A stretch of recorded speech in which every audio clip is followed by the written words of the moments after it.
कम्ती च्वाक त देखेन त्यो। आहा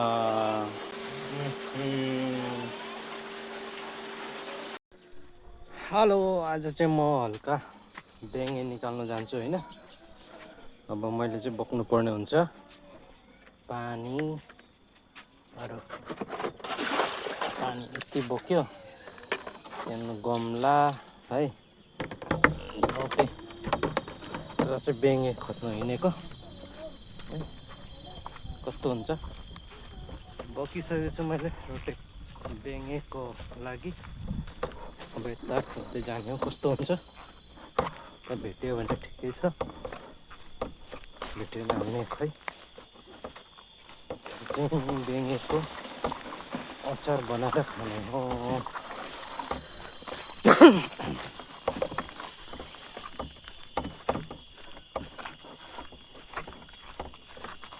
धेरै माथि छैन के, एउटा छ यहाँ रुखमाथि एउटा त छ, तर सानो छ के, कस्तो हुन्छ खै।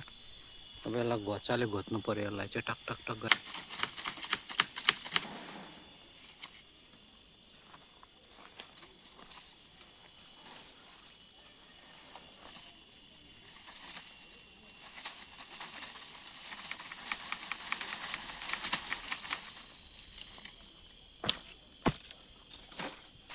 मैले काटिसकेको छु पुरा भुइँ।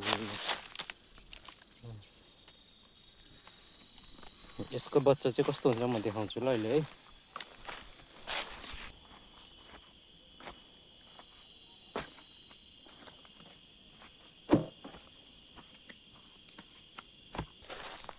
बेङ्गे कमिला खोजी हिँडेको खै, कति भेटेन अझ त। यसो खाइहेरौँ भनेर सोचेको थिएँ कि बेङ्गे छैन। एउटा भेट्यो, एउटा चाहिँ खाली, एउटामा चाहिँ अलिकति थियो होइन। छैन अहिले त बेङ्गे पनि छैन। पहिला त बहुत हुन्थ्यो यतातिर, यो चाहिँ हाम्रै घरको मुनतिरपट्टि हो। यस्तो छ नजारा है। अनि पहिला त यो आमको रुखतिर पनि धेरै हुन्थ्यो कि, अहिले त छैन। यता पनि छैन रहेछ। धेरै माथि भयो भने चढेर कसरी काट्नु होइन, चिलेर मारिहाल्छ यतातिर। अब बेङ्गेको बच्चा चाहिँ कस्तो हुन्छ भन्दाखेरि यस्तो हुन्छ कि, यिनीहरू चाहिँ अन्डा हो होइन। त्यो एउटा चाहिँ अन्डा हो, यिनीहरू सानो सानो चाहिँ अन्डा हो। यिनीहरू चाहिँ अन्डा हो, अनि यिनीहरू चाहिँ माउ भएर उड्नु आँटेको। यो चाहिँ पखेटा निस्किसकेपछि चाहिँ उडिसक्छ कि। यति पाएको छु आज। यो चाहिँ एउटै जग्गाबाट भेटेको है, एउटै बोटबाट नि यसरी, एउटै बोटबाट यसरी एउटा पाएको यसरी। यति चाहिँ दुई तिनवटा पाएको भए त बहुत खतरा भेट्थ्यो होला, तर यति नै पाएको आज। एउटै त्यसको पोकोबाट भनौँ न, दुईवटा पोको चाहिँ खाली खाली थियो, चिलेर बहुत माऱ्यो क्या। यो चाहिँ मैले सफा गरिसकेको छु पानीमा डुबाएर। पानीबाट एउटा निकाल्नुपर्छ नि त यिनीहरूलाई त। यस्तो हुन्छ, यस्तो हुन्छ है बेङ्गेको बच्चाहरू। यो त्यो सेतो सेतो चाहिँ अन्डा, मौरीको अन्डा जस्तो। अनि त्यो पखेटा निक्लेकोहरू चाहिँ माउहरू भइसकेको। यो चाहिँ उड्छ कि पुतली जस्तो। यति चाहिँ भेटिसकेको छु मैले, यति चाहिँ माउहरू हो, माउ हो। अनि यिनीहरू चाहिँ अन्डा। आज चाहिँ यसलाई मजाले भुटेर पर गरेर खानु पर्यो है। सफा गर्नु बहुत टाइम लाग्छ नि त, फेरि सफा गर्नु टाइम लाग्छ। अनि यसलाई चाहिँ पुरा भुटेर अनि गम भाँचेर खानुपर्छ कि। बास्टेङामा लगाएर चाहिँ मजाले उमाल्दैछु, पाकिसक्यो। यसलाई चाहिँ पानी पुरा सुक्योपछि बल्ल नमाउनु पर्छ कि। अनि यस्तो टेस्ट हुन्छ नि यो।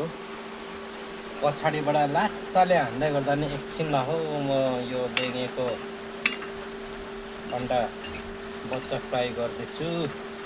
एकछिन त खानु दे भनिन्छ कि रिस पनि उठ्दैन कि पछाडिबाट लात्ताले हान्दा पनि नि यस्तो टेस्ट हुन्छ कि फेरि यो चाहिँ यस्तो टेस्ट हुन्छ हेर्नुहोस् त वाउ है। अब झोल सुक्छ, अब झोल सुकेपछि एकदम ग्रेभी हुन्छ कि मजाले पाक्दैछ होइन। त्यहाँ चाहिँ भर्सिसकेको छ होइन। एकदम आलु र यो लसुनको पत्ता एकदम ड्राई फ्राई होइन।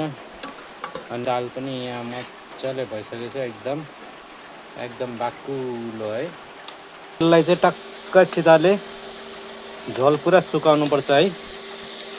पुरा अब चाहिँ पड्किन थाल्यो। अब चाहिँ यो च्वाचेको मासु भन्दा नि टेस्ट भयो। यो चाहिँ फेरि एकदम अर्ग्यानिक हो नि त फेरि होइन, एकदम अर्ग्यानिक हो यो चाहिँ। त्यसलाई चाहिँ यसरी फुट्नुपर्छ कि अलिक पटटटट गरेर झोल सुकेर चाहिँ फुट्नुपर्छ, अलिअलि डढाउनुपर्छ।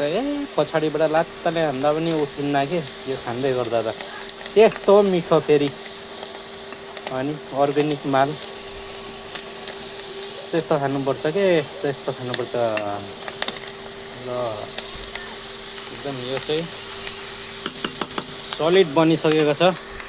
बस यो चाहिँ भयो एकदम रातो रातो भइसकेको छ होइन। यतिको सामान चाहिँ पकाउनुपर्छ है। यो चाहिँ पुरा झोल चाहिँ सुक्यो, पटक पटक पड्किन थाल्यो नि त।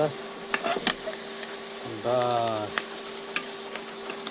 लु हेर त कम्ती च्वाक त देखेन त्यो। आहा यस्तो हुन्छ कि फेरि यो चाहिँ होइन, यस्तो हुन्छ एकदम सोलिड। लु आज मेरो यो भिडियो हेरेर चाहिँ कसले थुक निल्दै गर्छ तपाईँहरू थुक निल्दै गर्नु, म यता ग्वाम ग्वाम खाँदै गर्छु यसरी होइन। चाकी हेरौँ न एउटा